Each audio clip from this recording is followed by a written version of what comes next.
Hello, c'est Romain, bienvenue dans Join. Si vous cherchez un stage, une alternance ou alors tout simplement votre premier emploi, vous êtes au bon endroit en ce moment, puisque dans cette émission, on va vous donner les tips et vos astuces pour réussir votre process de recrutement et votre onboarding au sein d'Ariane Group, le groupe qui en ce moment est en train de travailler sur le lancement de la fusée Ariane 6, donc c'est super intéressant.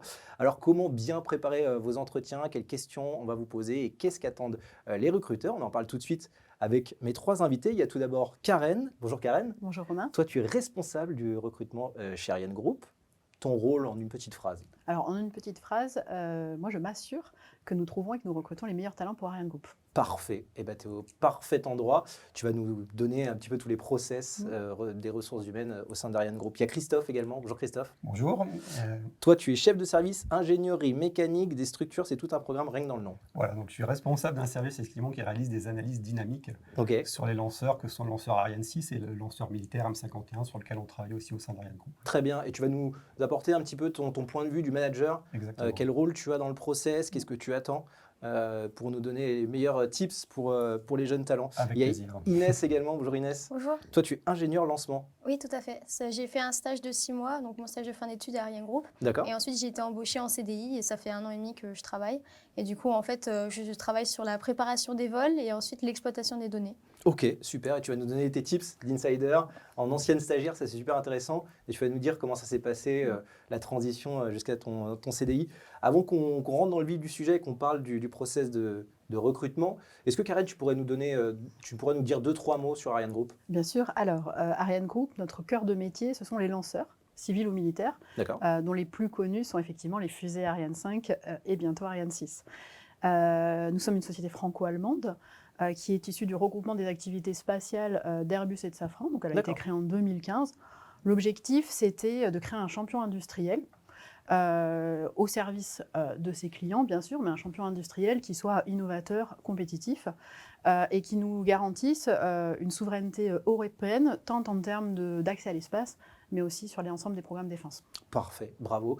Vous lancez actuellement une campagne de recrutement en stage, mais je crois que vous recrutez en stage, en alternance et aussi en premier emploi. Est-ce que tu peux m'en dire plus sur vos campagnes de recrutement? Oui, tout à fait. Alors, nous lançons effectivement une campagne de stage prochainement. Nous recruterons et nous ouvrirons 220 postes de stagiaires. Mais actuellement, nous sommes effectivement dans une dynamique de recrutement. Nous avons déjà finalisé 300 recrutements en CDI cette année et nous avons encore 200 postes ouverts. Et pour ce qui concerne l'alternance et les stages, nous recrutons environ 400 personnes par an. Ok, donc ça fait du monde. Oui, ça fait du monde à venir. ça fait du monde. C'est quand la prochaine campagne? Tu m'as dit qu'elle commençait là En octobre. Ok, en octobre. Tout à fait. Ok, super. Et c'est pour commencer à la rentrée? Et c'est pour de commencer. janvier? Donc les stages assez traditionnellement commencent en janvier, février, mars, dépendant des plannings écoles. Ok, parfait. On rentre dans le vif du sujet de l'émission. On va parler du process de recrutement. Alors, je vais rester avec toi, Karen. Quel est le process de recrutement? Je crois qu'il est assez simple chez Ariane Group.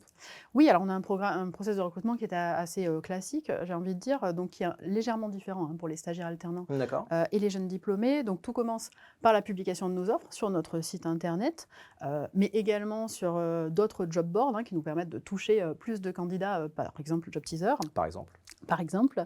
Nous entrons ensuite dans une revue des candidatures avec une présélection qui se fait sur CV et par préqualification téléphonique. D'accord. Une fois cette séquence terminée, nous enchaînons sur une séquence d'entretien. Donc d'abord un entretien RH, puis un ou des entretiens avec le manager, parfois le tuteur quand on parle d'alternance ou de stage. À l'issue de ces entretiens, et là plus spécifiquement pour les postes en CDI et CDD, donc pour les jeunes diplômés, nous avons des tests psychotechniques qui peuvent être réalisés. Ok. Et une fois tout ce process réalisé, nous sélectionnons le candidat ou la candidate qui, in fine, intègre la société, sous réserve quand même pour la France de la réalisation d'une petite enquête administrative liée à nos activités défense. Oui, c'est ce qu'il faut savoir. Voilà. Alors, c'est un process qui se passe rapidement sur toute cette partie-là. Après, il y a une petite partie, effectivement, d'enquête. Tout à fait. On a une enquête qui dure environ 2 mois. Donc, n'hésitez pas à prendre de l'avance dans Tout à fait. dans vos candidatures. fait. Je vois Inès qui dit oui, oui. C'est vrai, ça a pris un peu de temps pour toi? Alors moi, c'était un petit peu particulier parce que je venais d'une université pour mon double diplôme et du coup, on avait des stages qui devaient commencer plus tard. Ok. Et je sais qu'il y a pas mal de gens qui sont dans ce cas-là.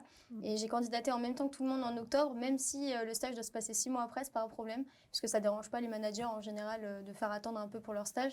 Et effectivement, il y a cette enquête-là, donc il faut toujours attendre, ils doivent attendre 2 mois avant de me permettre. Ça marche. Voilà, et même en tant que jeune diplômé, c'est la même chose. Même si on est pris, on doit attendre un certain temps avant de pouvoir arriver. Ok. Globalement, Karen, on parle de combien de candidatures là, sur tous ces process? Alors, pour les campagnes, hein, comme la campagne de stage qui va bientôt démarrer, nous recevons en moyenne 10 000 candidatures D'accord. pour chacune des campagnes qui débouchent sur environ 600 entretiens. Ok. Donc, pour une moyenne environ de 3 entretiens pour chaque poste. Ah oui. On reçoit 3 candidats pour chacun des postes. 3 candidats pour chaque poste, Tout à ça fait. fait une belle shortlist quand même. Tout à fait. D'où l'importance de se préparer, de bien se préparer pour candidater. Justement, on va juste parler de la première partie, c'est le CV et la lettre de motivation.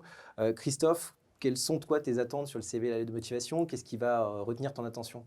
Alors déjà, effectivement, je ne vais pas avoir les mêmes attentes suivant qu'on soit sur des stagiaires ou des personnes plus expérimentées dans le processus de recrutement, voire même des jeunes sortis d'école.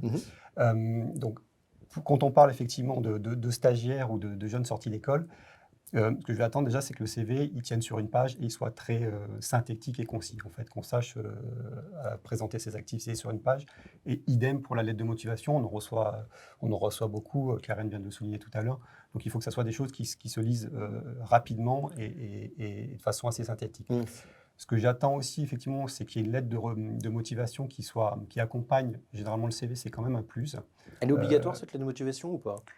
Elle est recommandée. Elle est recommandée. Parce qu'elle permet vraiment de personnaliser la candidature. Ouais, tu es d'accord? Oui, tout à fait. Ouais, ça permet de personnaliser la candidature. Ça permet aussi d'apporter un éclairage sur le pourquoi de la candidature et ce que souhaite apporter le candidat vis-à-vis du poste visé. Et on peut aussi apporter en complément des éléments sur des personnes qui sont référentes ou qui peuvent renseigner sur le candidat. Des tuteurs de stage, des professeurs, ça c'est toujours aussi un plus en fait d'accompagner sa candidature. On les met en dessous, en bas ou sur le CV. Oui, on peut citer les références sur le CV, on peut aussi ajouter d'autres choses que la lettre de motivation. On peut avoir des relevés de notes, des lettres de recommandation. Là vraiment, tout ce qui est bon pour... Exactement, pour démontrer sa motivation et expliquer pourquoi on va rejoindre Ariane Group. Et il y a autre chose aussi, parce que je crois qu'Inès, tu m'avais parlé de passion. Oui. Montrer sa passion, parce que je crois que chez Ariane Group, vous êtes avant tout des passionnés. Le spatial est quand même un beau domaine et c'est vrai qu'en général, on est vraiment tous passionnés par ce qu'on fait et il faut le montrer. Et il faut vraiment voir qu'on n'est pas juste intéressé par un métier d'ingénierie basique, entre guillemets. Et du coup, en fait, il faut mettre l'accent sur ça pour vraiment personnaliser un peu notre candidature. Donc, par exemple, si vous êtes encore en école, essayez de faire des projets extrascolaires pour vous déplacer par rapport à quelqu'un qui aurait fait un parcours classique. Toi, tu avais fait un projet, par exemple? Oui, j'avais fait un projet de recherche où en fait, on faisait des expériences sur microgravité. Et du coup, ça nous avait permis d'écrire des publications, de faire des présentations aussi devant la communauté scientifique, de faire beaucoup de choses, même techniques.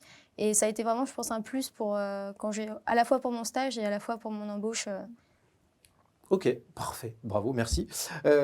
Karen, on veut savoir toi ce que tu vas chercher. On va passer sur la prochaine partie, les entretiens. On va commencer par l'entretien RH. Qu'est-ce que toi tu vas chercher pendant cet entretien RH? Alors l'entretien RH, ce qu'on va chercher, c'est plutôt de comprendre qui est la personne que nous avons en face de nous. Parce qu'il faut bien comprendre que, bien sûr, au-delà des compétences dont nous aurons parlé, de la motivation qu'ont les personnes à nous rejoindre, les personnes rejoignent une équipe. Et le travail d'équipe chez Ariane Group, c'est très important. Et donc, on a besoin de comprendre qui est la personne, alors à travers ses expériences et compétences acquises, mais aussi à travers ce qu'elle pourra nous expliquer et comment elle se projette dans l'entreprise et dans son futur poste, de manière à pouvoir un petit peu jauger la manière dont la personne s'intégrera dans les équipes dans lesquelles on recrute. Ouais, c'est ce qu'on appelle un peu le nous dans la lettre de motivation, c'est arriver à se projeter. Tout à fait, c'est important. C'est important et montrer sa passion, c'est aussi important pour toi. Tu veux voir des personnes passionnées. Oui, des personnes passionnées, engagées, parce qu'on est dans un secteur de passionnés et où il faut démontrer beaucoup d'engagement. Clairement, nous avons des beaux produits, nous avons une forte technicité et beaucoup d'expertise chez Ariane Group. Et donc ça, on a envie de le voir et de le sentir lorsque l'on rencontre les personnes. Ok, on va passer au deuxième entretien, l'entretien un peu plus technique, avec en tout cas le manager, parce qu'une fois que toi, tu as fait ta shortlist, c'est à partir de ce moment-là où il n'y a que 3-4 recrutés, enfin en tout cas 3-4 candidats, c'est ça? Pour les entretiens, tout à Ouais, fait. pour les C'est entretiens. ça, c'est l'ordre entre 3 et 5 3 et candidats, 5. effectivement, pour les entretiens. Sur Toi, tu un récupères poste. donc les candidats qui ont été vus. Effectivement, par souvent par qui Karen. étaient, on va dire, filtrés, même si le mot n'est pas Filtrés. très élégant en amont. Donc, Shortlistés. même si on a un regard, en fait, ce qui est intéressant aussi, c'est qu'en tant que manager, on a un regard sur la liste complète. Ouais. Et de temps en temps, on peut aussi challenger les choix qui ont été faits D'accord. un peu en amont et dire, bah, tiens, finalement, quand même, il y a un tel qui m'intéresse dans la liste et on peut les inclure. Il n'y a ça, aucun problème par rapport à ça. Alors, j'ai beau effectivement avoir le regard technique et je pense que les managers ont beau avoir un regard technique, mais tout ce qui a été dit avant est quand même très important aussi pour nous, même si on est manager technique. C'est-à-dire qu'on puisse ressentir la passion de la personne, qu'on puisse aussi ressentir sa capacité à évoluer dans la boîte, c'est-à-dire au-delà du poste sur lequel on le recrute, on a aussi ce regard-là et cette nécessité d'avoir un regard sur le fait que la personne pourra après, par la suite, se développer sur d'autres métiers dans l'entreprise, sur d'autres fonctions, sur d'autres postes, parce qu'on ne recrute pas que pour une fiche de poste ans, sur donnée. une fiche de poste Tout à donnée, fait. mais on a aussi ce regard-là. Après, effectivement, moi, ce qui va être important, effectivement, sur l'entretien, donc il y a ces aspects-là, on va aussi essayer de challenger le candidat de temps en temps sur quelques compétences techniques. Quand il va évoquer un stage, quand il va évoquer une expérience, en fait, creuser quelles ont été ses difficultés, les difficultés auxquelles il a été confronté, comment il a fait face. De temps en temps, il peut nous arriver de poser quelques questions techniques aussi, en lien avec le métier ou le poste sur lequel il va arriver. Alors, c'est évidemment pas le même type de questions et pas le même niveau d'exigence suivant qu'un expert se présente à nos portes ou si c'est des jeunes embauchés. Malgré tout, on va avoir ce regard-là. Et ce qui va être aussi important, c'est la façon dont la personne va y répondre, mais va aussi réfléchir, même mener si elle n'a pas la réponse complète, son attitude face à ça, le fait qu'elle dise ben, voilà, j'ai quelques limites là-dessus, mais je suis prêt à les creuser. Il n'y a pas un niveau d'exigence. On peut répondre, on peut ne pas savoir, mais en fait, ce qu'on va regarder aussi, c'est l'attitude de la personne face à la question. Et justement, par rapport à l'attitude, toi, tu as une chose que tu aimerais partager aux candidats, c'est attention, les premières minutes d'un entretien sont assez déterminantes. Oui, c'est vrai que c'est une chose que j'avais partagé effectivement avec toi. C'est que oui, la première impression est à soigner parce qu'elle fait souvent la différence pour la suite en fait. Alors, et ça rejoint ce que je disais en amont, on est des managers techniques, mais voilà, on gère aussi de l'humain derrière et cette impression-là, ce dynamisme, ce sourire, ressentir cette passion-là, c'est des choses qui vont faire marquer des points quand bien même le candidat n'est peut-être pas d'un point de vue technique complètement adapté au poste parce qu'à la fois c'est des choses qui peuvent s'apprendre sur le tas et comme je le dis on recrute aussi avec un regard qui est pour le poste mais aussi après. En parlant de technique, tu en as parlé rapidement, tu l'as évoqué juste avant, comment toi tu vas tester les candidats? Tu disais effectivement que tu posais des questions un peu techniques, des petits tests différents. Ton attente sera différente en fonction du poste, effectivement. Comment tu vas tester les candidats? Alors, je ne vais pas rentrer dans le détail parce que ça va être un peu barbant pour tout le monde sur le type de questions, mais ça va être effectivement des questions très en lien avec le métier. C'est-à-dire que je vais leur soumettre un problème, une difficulté qu'on peut avoir sur un équipement, en dynamique des structures, en fait. Leur dire comment vous traiterez le sujet. Ça peut être des questions qui peuvent arriver. Pour les candidats les moins expérimentés, comme je te le disais tout à l'heure. Et après, quand j'ai des candidats avec une expertise qui se présente avec une certaine expertise, potentiellement, je me fais accompagner aussi d'experts de mon secteur ou en tout cas d'autres personnes avec un regard critique et technique pour pouvoir aussi challenger de façon un petit peu plus pointue le candidat. Donc, voilà, c'est les deux axes que je travaille. Parfait. Toi, tu as passé des tests techniques, Inès? Alors non, pas pour ce poste-là en fait, puisque c'est un domaine qui est très technique, mais dans lequel moi j'avais vraiment pas étudié ce sujet. Donc, et en fait, ce qui était plutôt important pour l'entretien, en fait, c'était de montrer qu'on était autonome et on était surtout capable d'apprendre. Et en fait, la plupart des questions que j'ai eues, c'était surtout pour voir un petit peu l'attitude et effectivement la façon dont on pourrait se mettre dans certaines situations, mais qui n'étaient pas techniques. Et c'est ça que j'avais trouvé intéressant. Par exemple, face à un conflit, comment est-ce qu'on réagirait? Et c'est pas forcément les réponses qu'on pense qu'on devrait donner qui sont forcément celles qu'on attend. Et j'avais eu aussi, par exemple, on parlait de l'honnêteté, par exemple, d'être capable de dire qu'on ne sait pas. C'est des choses qui arrivent. Et ça, en fait, c'est pas vraiment une question piège, mais moi, on m'a déjà posé des questions qui sont complètement à côté de ce qu'on peut imaginer. Et en fait, le but, c'est de voir la réaction, de voir si on va commencer à inventer une réponse ou si on dit tout simplement, bah écoutez, j'en ai aucune idée. Et en fait, j'en ai aucune idée des fois qui est plus appréciable que partir sur un discours qui n'a aucun sens, quoi. Tu disais tout à l'heure, Karine, il y a des petits tests psychotechniques, c'est ça, en amont de l'entretien. On parlait de tests techniques, il y a des petits tests aussi psychotechniques. Alors, qui sont en parallèle de l'entretien. En parallèle. Tout à fait. Ok, ça marche. Est-ce qu'il y a d'autres éléments qui peuvent faire la différence? Tu parlais, toi, tout à l'heure, des références, ça c'est important. Ouais, les références sont effectivement importantes, c'est-à-dire que quand on a ce type de références-là, on peut les contacter pour valider que le candidat correspond bien à ce qu'on cherche. Donc ça, c'est des éléments importants.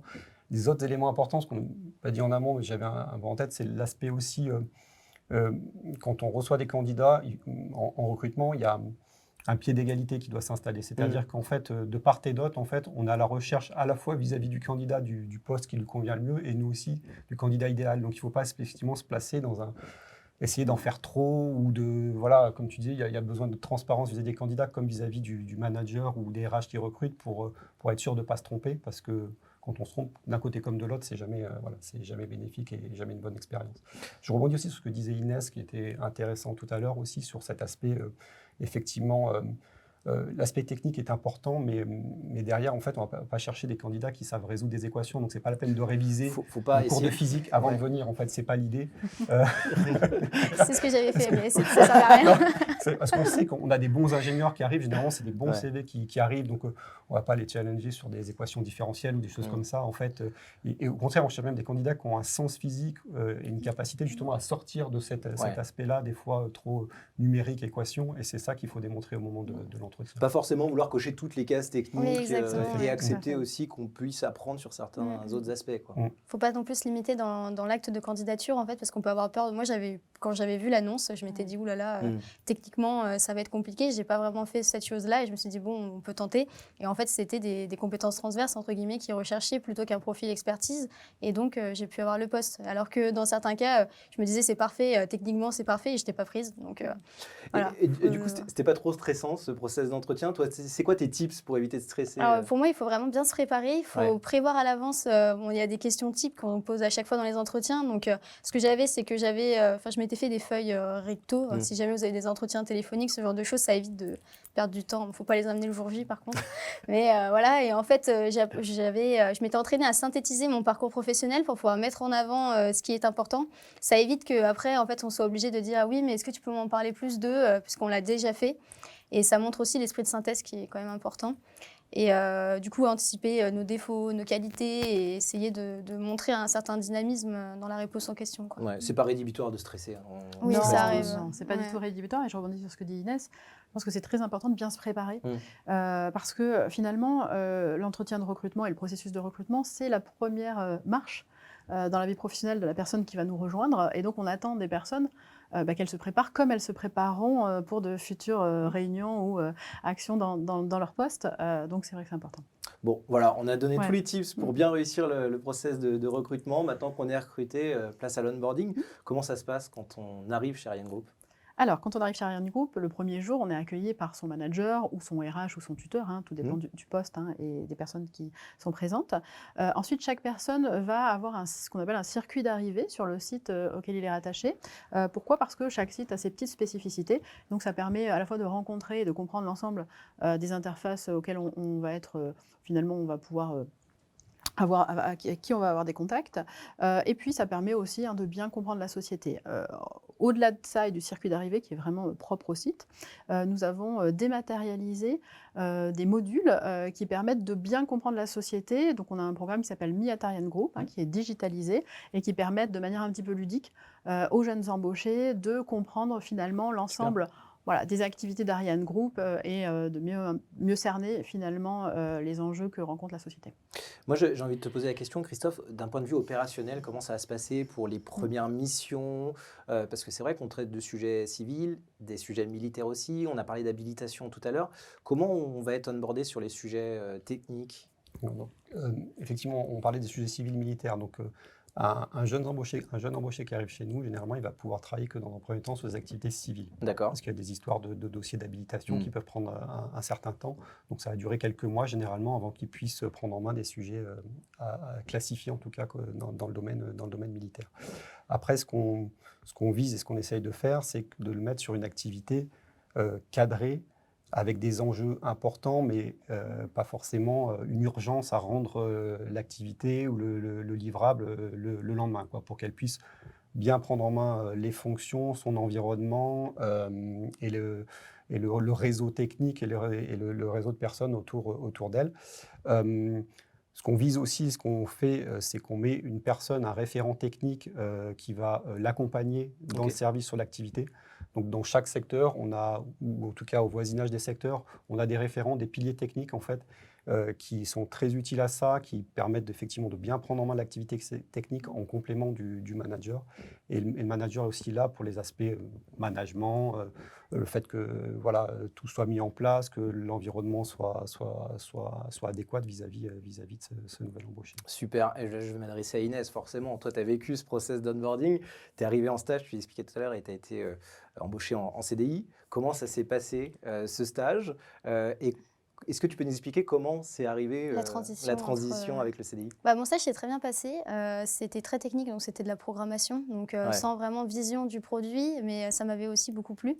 Et en fait, moi, j'avais eu très envie de rester à Ariane Group, et je me suis manifestée très tôt. Donc c'est aussi quelque chose que je pense qu'il faut faire. Dès au bout de 2 mois, je leur ai expliqué que c'était vraiment un objectif pour moi. Donc ça permet de tâter un peu le terrain, de voir s'il y a des offres, etc. Et en fait, à l'issue de mon stage, il n'avait pas de poste dans ce service-là. Et il m'avait recommandé de candidater dans la boîte. Et du coup, j'avais vu mon offre d'emploi. Donc, comme je vous l'ai expliqué, j'avais un peu peur au niveau technique. Et donc, en fait, ce qui est important, effectivement, c'est aussi des références. Donc, ils ont appelé ma tuteur, ils ont appelé mon ancien chef de service, ce qui a permis de voir un petit peu qu'est-ce que j'avais produit, c'était quoi mon comportement. Et ensuite, on m'a contacté pour faire les entretiens. Ok, et tu as été recruté parce que tout s'est bien passé, voilà. Évidemment, pendant ton stage.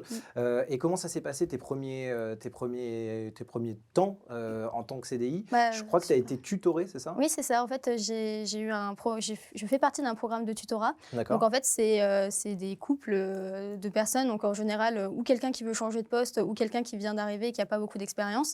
Et en fait, c'est quelqu'un qui a un métier, qui a beaucoup de métiers, entre guillemets, qui a aussi beaucoup d'expérience technique, aussi dans le relationnel, dans tout ce genre de choses, et qui va en fait suivre pendant 1 an et du coup t'aider, on va dire, à grandir un peu dans l'entreprise.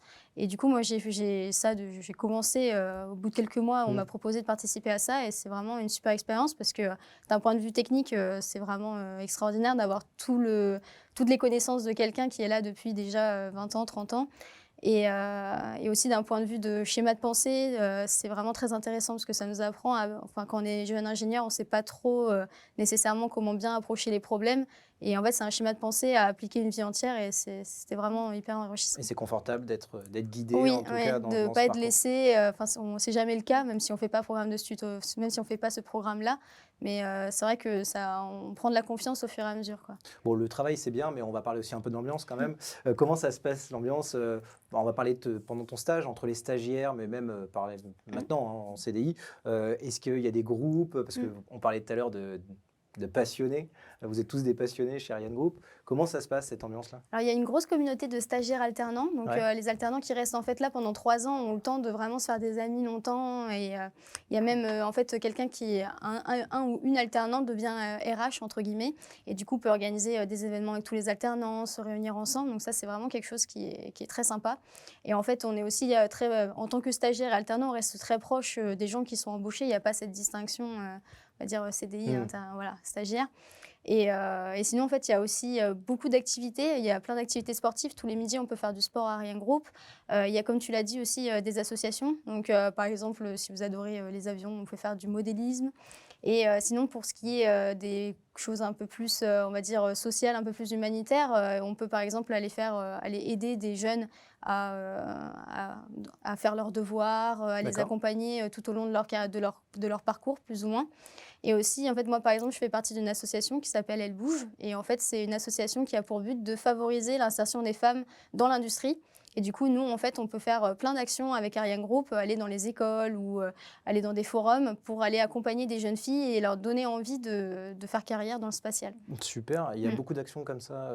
Oui, alors on parlait tout à l'heure d'engagement que nous on recherche lors du recrutement, mais là je pense que c'est la traduction parfaite. Nos salariés, enfin les salariés d'Ariane Group sont très engagés tant sur le plan professionnel, mais que sur le plan également extra-professionnel et notamment associatif, comme Inès vient de le démontrer.